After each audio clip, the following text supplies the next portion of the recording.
Hey guys, welcome back to my channel. Today I'm going to be doing a quick tutorial of what I normally eat in the morning after I break my fast. If you guys are new here, my name is Jamie and this channel is about promoting healthy eating, healthy living, as well as promoting improving your mental health.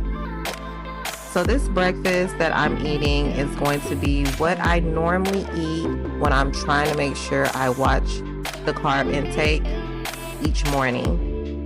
I am currently fasting 16 hours a day, and then I eat only 8 hours. So usually between 11 and 7 I'm eating, but then after 7 p.m. I do not eat.